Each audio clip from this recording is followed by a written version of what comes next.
กิจกรรมสวดมนต์พระไพรีพินาศครั้งที่48วันที่17มิถุนายน2568รหัส245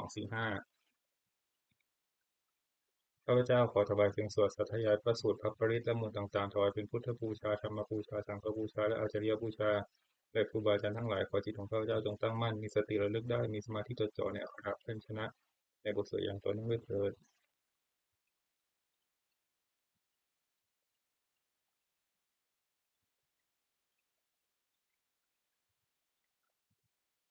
อะระหังสัมมาสัมพุทโธภะคะวาพุทธังภะคะวันตังอภิวาเทมิสวากขาโตภะคะวตาธัมโมธัมมังนัมมัสสามิ สุปฏิปันโนภควโตสาวกสังโฆสังฆังนามามิ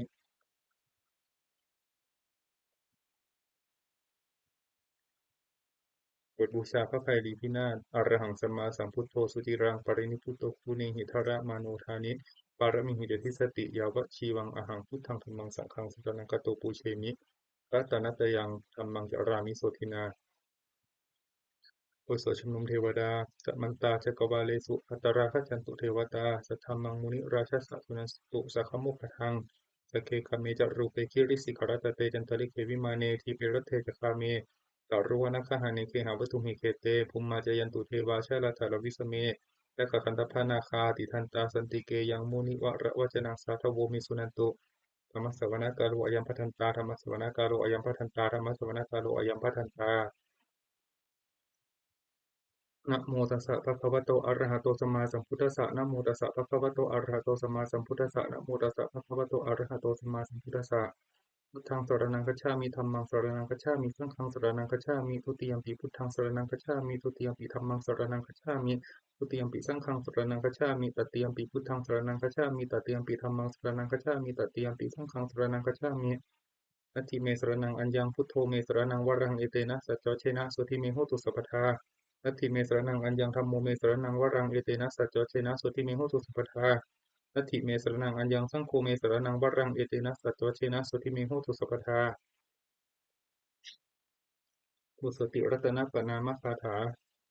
พุทธังนะเมรัตนภูตสรีระจิตังธัมมังนะเมรัตนภูตวิสุทธิสารังสังฆังนะเมรัตนภูตสุสีลทิฏฐิเอตังนะเมติรัตนังรัตนัตยวหังสัมมาสัมโมสัริตาวัตถุวิเศษภูตัง อัญโยยายุตตะกุณาโยคะวะสัพพะตังอัสสมิงตยัมหิปิตะเทวะยถาทิยันเดเอกังวินาตทิตะเรสามาสัมภเวนะโลเกกทาจิจติเรนจปาทุภูตังคัมภีรยานะวิสยังอติพุทธสัทถังวินยูหิปันติตาชเนหิวิทัญญะรูปังโลกัมหิเกหิติกทันจุปาลพนิยังเตสันจิสุทุวิดิตังคุณากายตายะอเมหิเยวะชนะตายะสุวิสุตัมปิสมุปสัตตังมนะสิสุทธปัสสาทฐานัง ปุญญติกานะมัสสมุตตมะปุณณภูมังทุกขปะมุจจนะมุขะสรนังคตานังปูชาระเหสุปรมังอภิปูชเนยังนิพพานะสัจจิกิริยายุปนิสยถังสัมมากิเลสมะละโสธนะสิทธิยาจะสาธุหิอัตถกุสะเลหุปเสวนิยังปานิหิจติสรนังคมณียะเมวะตัสมาหิตังติรัตนังสรนังคตัมหะปฏินทิวังคณะเนสุนมัสสมานา ปูเชมาจาปิสัสสตังสุปัสสนจิตตาตถานุปาริจาริยาสถารตาจะปุญเยนะตัถะสุกะเตนะสุขีภเวมุเตเชนะตัสสะจะสถาปิสุวัตถิโหตุโยเจทะธรรมะวินะยัมหิปมานะภูโตโลกุตระพิสัมมโยนิยโตสุโพชังตัสโสปนิสสยะจะยายะอายัมปิโหตุวัตถุตเยปริจิตโตสุปัสสะทะกาโร ส่วนนามการสิทธิคาถาโยจะภูมาโมหมลาภกัตโตสัมมังวพุทโธสุกโตวิมุตโตมารัสสปาสาวินิโมจยันโตปาเปสิเกมังชนะตังวิเนยังทังวรันตังสิรสานามามิโลกัสสานุทันจะวินัยกันจะตันเตหะสามิเชเสติโหตุสัพพันตรายาจะวินาสมิตุธัมโมทะโชโยวิยัสสะสัสสะโตทัสเสสีโลกัสสาวิสุทธิมัคคังนิยานิโกธรรมะทรัสสทารีสัตตาวโหสันติกโรสติโนธรรมังวรันตังสิรสานามามิ โมหปทาลังอุปสันตถาหังสันติหัสสะเมเชสิทิโหตุสัพพันตรายาจะวินาศมิโตธรรมเสนาสุกตานุโคโยโลกัสสะปะปูปะกิเลสเชตาสันโตสยังสันตินิโยชโกจะสวะคารธรรมังวิธิตังกโรติสังฆังวรันตังสิรสานามามิฐานุพุทธังสมาสีลเทติมตันเตหัสสะเมเชสิทิโหตุสัพพันตรายาจะวินาศมิโตมุสวดนะโมการะทะกะคาถานะโมอะระหะโตสัมมาสัมพุทธัสสะมะหิสีโนนะโมอุตตมะธัมมัสสะสวากขาตเสวะเตนิทะ นะโมมหาสังฆสสาปิวิสุทธสีลทิฏฐิโนนะโมโอมาตยารัตถสะรัตนตยถาทัตถิกังนะโมโอมกติตัสสะตัสสะวัตถุตยสปินะโมกัรปะภาเวนะวิภัชชันตุปัทวานะโมการานุภาเวนะสุวัตถิโหตุสัพพทานะโมกัรสะเตเทนะวิทิมหิโหมิเตชวาบทสวดมหาสมัยสูตร เอวัมเมสุตังเอกังสมยังภควาสเกสุวิหารติกัปปิลาวัตถุสิมิงมหาวเนมหาตาภิกขุสังเคนะสัจจิงปัญจมัตเตหิภิกขุสาเตหิสพเพเหวะอารันเตหิทัสสหิจโลกธาตุหิเทวตาเยคุเยนะสันนิปติตาหุนติภควันตังรัสนายภิกขุสังคัญจะอะระโคยะตุนังสุทาวาสกายิกนังเทวานังเอตัสสะโหสิกยังโคภควาสเกสุวิหารติกัปปิลาวัตถุสิมิงมหาวเน มหาตาภิกขุสังฆนาสัจฉิงปัจจมัตเตหิภิกขุสเตหิสัพเพเหวะอารันเตหิทัสสหิจโลกธาตุหิเทวตาเยปุเรนะสันนิปติตาโหนติภควันตังทัสสนายภิกขุสังฆัญจะตันนูนามายัมปิเยนะภควาเตนุปสังกเมยามะอุปสังกมิตวาภควาโตสันติเกปเจกะคาถาปัสเสยามาติอัทธโคตาเทวตาเสยทาปินามะคาลาวาปุริโสสมิงชิตังวาพาหังปัสสะระยะปัสสะริตังวาพาหังสมิงเชยะเอวเมวะสุทาวาเสสุเทเบสุอันตรหิตาภควโตปุระโตปาตุระหังตุ อัตถโคตาเทวตาภควันตังอภิวาเทตวะเอกมันตังอัตถังสุเอกมันตังทิตาโคเอกาเทวตาภคเอกมันตังทิตาโคเอกาเทวตาภควโตสันนิเกอิมังคทังอภาสิมหาสมัยโยปวานสมิงเทวกายาสมาคตา อาคาตัมหะอิมังธัมมัสสมยังทักขิตาเยวะอปาราทิตาสังคันติอาราโคอปาราเทวตาภควโตสันติเกอิมังคตังอภาสิตัตระภิกขโวสมาทังหังสุจิตตังอัตโนอุชุตตมะกังสุสารถิวะเนตานิฆะเหตวาอินทริยานิรักขันติปันดิตาติอาราโคอปาราเทวตาภควโตสันติเกอิมังคตังอภาสิเหตวาทีลังเชตวาปาลิคังอินทกีลังโอหัจจมเนชาเตจารันติสุทธา วิมาลาจักขุมาตาสุทันตาสุสูนาคาติอาทโภอปราเทวตาภควโตสันติเกอิมังคทังอภาสิเยเกติพุทธังสัตตังคาตาเสนะเตกนิสันติอภายะภูมิปหายะมานุสังเทหังเทวกายังปริปุเรสันติติระโคภควาภิกขุอมันเตสิเยคุเยนะภิกขเวทัสสะสุโลกธาตุสุเทวตาสันนิปติตาหุนติตถาคตังทัศนัยภิกขุสังคัญจะเยปิเตภิกขเวอหิสุงอติตมัฏฐานังรันโตสมาสัมพุทธาเตสัมปิภควันตานังเอตปะระมะเยวะเทวตาสันนิปติตาอหิสุง เพื่อยถาปิไมหังเอตาระหิเยปิเตภิกขเวภวิสสันติอนาคตมัฏฐานังอรันโตสัมมาสัมพุทธาเตสัมปิภวันตานังเอตปรมเยวะเทวตาสนิปติตาภวิสสันติเพื่อยถาปิไมหังเอตาระหิอจิกิสสามิภิกขเวเทวกายานังนามามิกิติสามิภิกขเวเทวกายานังนามามิเตสิสสามิภิกขเวเทวกายานังนามามิตังสุนาทัสสะทุกังมนสิกโรธะอาสิสสามิติเอวังพันเตติโคเตภิกขุปะคะวะโตปัจจสสสุงปะคะวะเอตทัพโวจะ สิโลกะมนุกัสสามิยถาภูมาตัทสิตาเยสิตาคิริคัพพารังปหิตตาสมาหิตาปุถุสิงหาวสัลลีนาโลมหังสาปิตังพุโนโอทาตะมานะสาสุทาวิปัสสนะมานาวิลาภิโยปัญจสเตยตวาวะเนตาปิลาวัตเวตโตอมันติสัทธาสาวเกสาสเนรเตเทวกายาธิกันตาเตวิชานาทัตโวเตชะอัตตปะมะกรุงสุตวาพุทธศาสนังเตสัมปตุระหุยานังอมนุสานัทัสสนังอปเปเกสตมัตถคุงสหัสสังอัฏฐสัตตริง สัตตังเอเกสหัสสานังอมนุสสานะมัทธสุงอปเปเกนันตมัทธขุงทิตาสัพพะพุตตะอหุง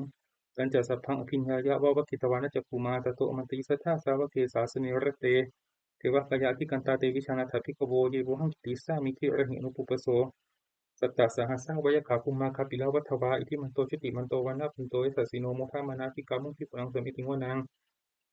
สัสสะหัสสะหิมาวตายะพานานาตวันนิโนอิทิมันโตชุติมันโตวานาวันโตยสัสสิโนโมหะมานาภิกขามุขภิกุณังสมิติงวนังสัตตคิราติสหัสสะยะขานานาตวันนิโน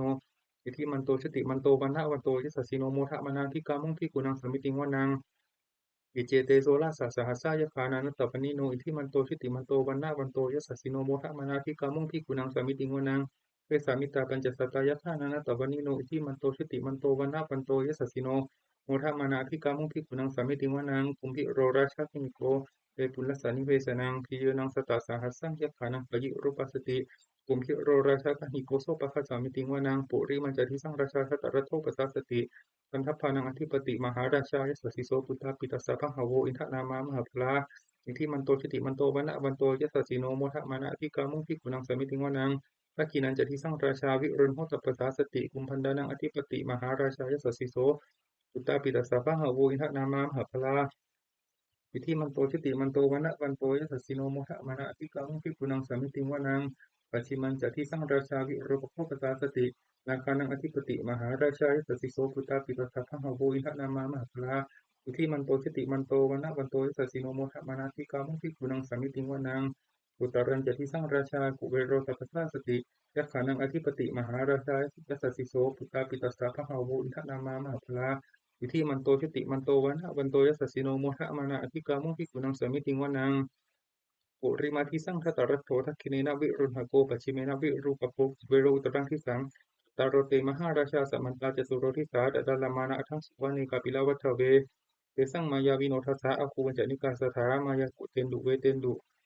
วิตูจะวิตูโตสหจันทโนกรรมเสโธจะกินุคันดุนิคันดุจะปะนาโทอุปมัญโยจะเทวสุโตจะมาตาลิจิตตเสโนจะกันทัพโพนาโลราชาชโนสัพโพ อาคูปัญจสิกขาวัตถิปโรสุริยวัชสาเอเตจันเยจราชาโนพันธพาสหราชุติมุทะมานาอธิกามุภิกขุนังสมิติงวนังปัทาปูนาภาษานาคาเวสาลาสหัตถกาสัมภรสัตตระอาคูปยากาสหายาติกิยามุนาคตรัตถาจะอาคูนาคายสสิโนเอราวันโนมหานาโคโสกังคัสสมิติงวนังเยนาคาราเชสหสาหรันติทิคาทิชาปกิวิสุทธจักขุเวหายสาเตวนามัชฌปัตตาจิตราสุปันนาอิติเตสนามัง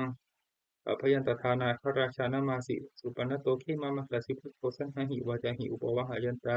นาคาสุปันนาสารนามกังสุพุทธังอิตาวชิระหัตเถนะสมุทังอสุรสิตาอาตโรวัสวเสติอิทิมันโตยสัสสิโนกาลกัญชามหาทิสมะอสุราธนาเวกสาเอปาจิตติสุจิตติจะปหารโทนมุทิสหาสดัญจะผลิปุตตานังเทเวโรจะนามกาสนังหิตวะพลิงเสนังราหุปทังอุปาคมงสัมโยธานิพัทันเตภิกขุนังสามิติงวนัง อาโปจะเทวาปฐวีจะเตโชวาโยตถาคัมมุงวรุณาเทวาโสโมจะยัสสะสะสหะเมตตากรุณากายิกาอาคูเทวายสสสิโนทัตเตเตทัตตากายาสพเพนานัตถวนิโนอิทิมันโตชุติมันโตวันนะวันโตยัสสสิโนโมทะมานาภิกามุงภิกขุนังสามิติงวนังเวนดูจะเทวาสหลีจะอัสสมาจะทุเวยมาจันทสุปนิสาเทวาจันทมาปุรกิตาสุริยสุปนิสาเทวาสุริยมาคูปุรกิตานกตานิปุรกิตวาอาคูมันทะพลาหากา วสุนังวาสโวเสโทตโพปะคะปุรินทโททัสเสเตทัสสะทากายาสพเพนานัตตวันิโนอิทิมันโตชติมันโตวันนะวันโตยสสสิโนโมทะมานาภิกามุงภิกขุนังสามิติงวนังอัฏฐภูสาภูเทวาชลามกิสิกขาริวะปริตตกาจะโรชาจะอุมาบุพานิพาสิโนวรุณาสาธรรมาจะปัจจุตาจะอเนกกาสุเลยะรุจิระอาคูวาสาวเนสิโนทัสเสเตทัสสะทากายาสพเพนานัตตวันิโนอิทิมันโตชติมันโตวันนะวันโตยสสสิโนโมทะมานาภิกามุงภิกขุนังสามิติงวนัง สัมมานามหาสัมมานามนุสสามนุสุตตมาจิดาปทุสิกาอาคูมโนปทุสิกาอาทาคูหารโยเทวายเจโลหิตวาสิโนปารคามหาปารคาอาคูเทวายสสสิโนทัสเสเตทัสสะทากายาสัพเพนานัตตวันิโนอิทิมันโตชุติมันโตวันนะวันโตยสัสสิโนโมทะมานะอธิกามุงภิกขุนังสามิติงวนังสุกากรุมหะอรุณาอาคูเวคานัสสะสหะโอทาตะไคหะปะโมขะอาคูเทวาวิจักขานาสทามัตตาหะรักขจามิสกาจายสสสิโน สนยังอาคาปะชุนโนโยทิสาอภิวัสติทัสสเตทัสสะทากายาสพเพนะนัตตวนิโนอิทิมันโตทิติมันโตวันนะวันโตยสัสสิโนโมทะมนาภิกามุงภิกขุนังสามิติงวนังเยมิยาตุสิตายามากัตตถาตยสัสสิโนสัมพิตกาลมัสเสธาโชตินามาจะอาสวานิมานะรติโนอาคูอาระปรนิมิตาทัสเสเตทัสสะทากายาสพเพนะนัตตวนิโนอิทิมันโตทิติมันโตวันนะวันโตยสัสสิโนโมทะมานาอภิกามุงภิกขุนังสามิติงวนัง สัทเทเตเทวนิกายาสพเพนานัตตวันิโนนามันวะเยนะอคันชุงเยจันเยสติสาสหะพระพุทธชาติมัคคิลังโอภัตินะมานาสวังทัคเคโมคตารังนาคังจันทังวะอสิตาติตังสุขมาปรมัตโตจะปุตตะอิทิมโตสหาสนังคุมารโตเชจะโสปะคะสามิติงวนังสาสัพพมโลกานังมหาพรหมาภิติตติอุปปันโนชติมันโตพิสมาตายโยยสสสิโสภาเสถาอิสระอาคูปเจกวัสสวัตติโนเตสังจามชโตอาคาหาริโตปริวาริโต เตจะสัพเพอภิกันเตสินเทเทเวสัพพมะเกมารเสนาธิกังอิปัสสะกัสสะมัทิยังเอตะคังหาถาพันทัตถะตะเคนะพันธะมัตถุโวสัมมันตาปริวาเรถะมาโวมจิตะโคจีนังอิติปะทะมหาเทโนกันหะเทนะอเปสยิปานินาตระมังหัจจะสัรังกตวานะเพระวังยะธาปาวุสโกเมโคตยันโตสวิชุโกสัทธาโสปัจจุทาวัตติอรสังกุโทอัตยังวเสตัญจะสัพพังอภิญญายาวะวะคิตวานะจักขุมาโตอมันติสัทธาสาวกเกสาสเนรเตมหรเสนาธิกันตาเตวิชานาถปิภโว Gereja atap Pak Makarim setelah berdasar dengan diarahkan di belakang ngesang memakai insyaallah jadi kita sang karena dari tadi sesino murah tidak putih hisab kata seni sutati โอสถมังคลสุตตังอเสวนาจะพาลานังปณิตานันจะเสวนาปูชาจะปูชนียานังเอตัมมังคลมุตตมังปฏิรูปฏิสาวาโสจะตุเตจะกตาปุญญตา อัตตสัมมาปณิทิจะเอตัมมังคลมุตตมังพาหุสัจจัญจะสิบปัญจวินโยจะวินโยจะสุสิกิโตสุภาษิตาจะยาวาจาเอตัมมังคลมุตตมังมาตาปิตุอุปัฏฐานังทารสสสังคโหปานากุลาจะกัมมันตาเอตัมมังคลมุตตมังกานันจะธรรมะจริยาจะยาสการนันจะสังคโหอนวัชชานิกัมมานิเอตัมมังคลมุตตมังอารติวิรติปาปามัจจปานาจะสัญญโมอัปปะมาโทจะทำเมสุเอตัมมังคลมุตตมังปาระโวจะนิวาโตจะสันตุติจะกตัญญูตากาเลนะธรรมะสวนังเอตัมมังคลมุตตมังขันติจะโสวะจะสตตาสมานานันจะทัสสนังกาเลนะธรรมะสกจฉาเอตัมมังคลมุตตมังกัปโปจะพรหมจริยังอริยสัจจานัสสนังนิพพานะสัจฉิกิริยาจะเอตัมมังคลมุตตมังพุทธะโลกธรรมเมหิจิตตังยัสสะนะกัมปติอโศกังวิรชังเขมังเอตัมมังคลมุตตมังเอตาทิสานิกตวานะสัพพะมะปะราชิตาสัพพะโสติงขจันติตันเตสังมังคลมุตตมันติโอโสรัตนปริตตังกิจิวิตังอิทาวาหุรังวาสเกสุวายังรัตนังปณิตังนะโมสมังอธิตถาคเตนะอิทัมปิพุทเทรัตนังปณิตังเอเตนะสเจนะสวติโหตุอะยังวิราคังอมตังปณิตังนิทัชคาสกยมุนิสมาหิโตนะเตนะธัมเมนะสมัตถิกินจิอิทัมปิธัมเมรัตนังปณิตังเอเตนะสเจนะสวติโหตุตัมพุทธเสโทปริวันนยีสุจิงสมาธิมานันตริกัญญมาหุสมาธินาเตนะสมุนวิชติอิทัมปิธัมเมรัตนังปณิตังเอเตนะสเจนะสวติโหตุเอปุคละอัฏฐสตังปัสสทายตาริเอตานิยุคานิโหนติเอทัคขิเนยาสุขตัสสะสวากาเอเตสุทินานิมาพลานิอิทัมปิสังเขรัตนังปณิตังเอเตนะสเจนะสติโหตุเอสุปยุตตามัสสะทันเทนานิกามิโนโคตมัสสะสนังหิเตปฏิปตาอมตังวิคัยหะปัฏฐามุทานิพุติงปุญชมานาอิทัมปิสังเขรัตนังปณิตังเอเตนะสเจนะสติโหตุขีนังปุรานังนาวังนติสัมภวังวิรัตจิตตายติเกโพสมิงเตกีนาทิชาอวิรุณิฉันทานิพพันติทีรายทายัมปทีโปอิทัมปิสังเขรัตนังปณิตังเอเตนะสเจนะสติโหตุโอสถธรรมบทสัสสวะอัตตาหเวชิตังเสยโยยาจายังอิตตราปชาอัตตทันตสาโปสัสสนิจจังสัญญตจาริโนเนวะเทโวนะคันทโพนะมาโรสหพรหมุนาชิตังอปชิตังกะยิราตถารูปสัจฉันตุโน โอสถเกสปุตตสูตรภาสิตามิทังเตนะภควตาชนะตาปัสสตาอรหัตาสัมมาสัมพุทเทนะเวทัตตุมเหมาอนุสเวนะมาพรหมปรายะมาอิติกิรายะมาปิตกะสัมปทาเนนะมา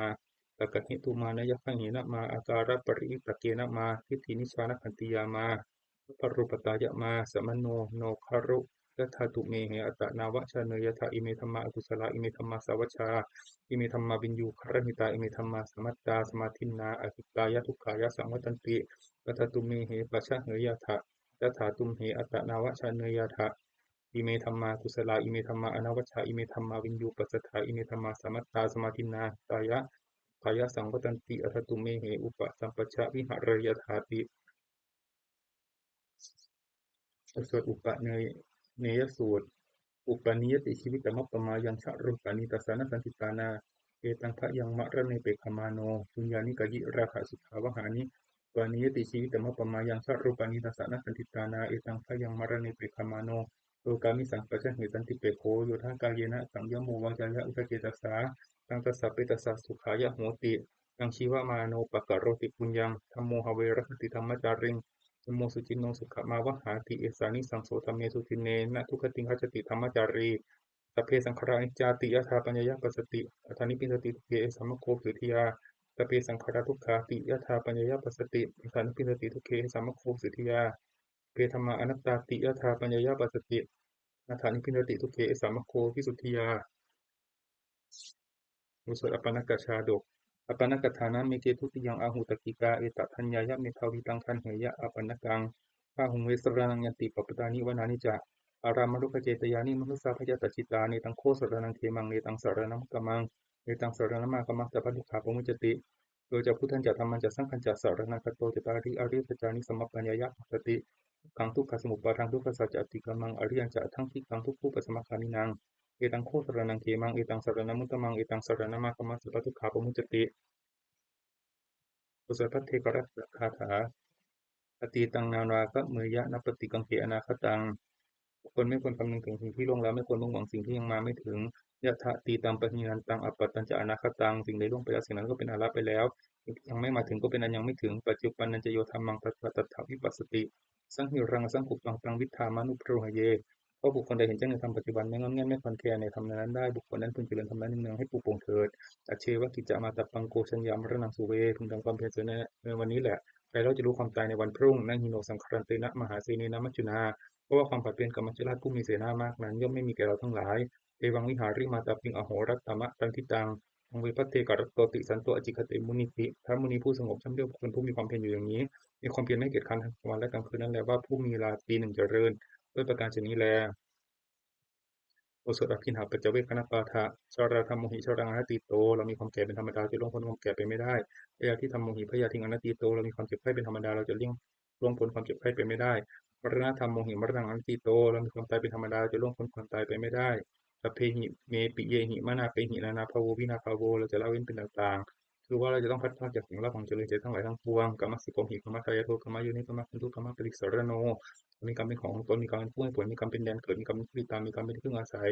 ยังกำมังกริสามิกัลยาณังวาปะปะกังวาตัสสะทายาโทภวิสสามิทำกรรมอะไรไว้เป็นบุญหรือเป็นบาปเราจะเป็นทายาทคือว่าเราจะต้องได้รับผลของกรรมนั้นสืบไป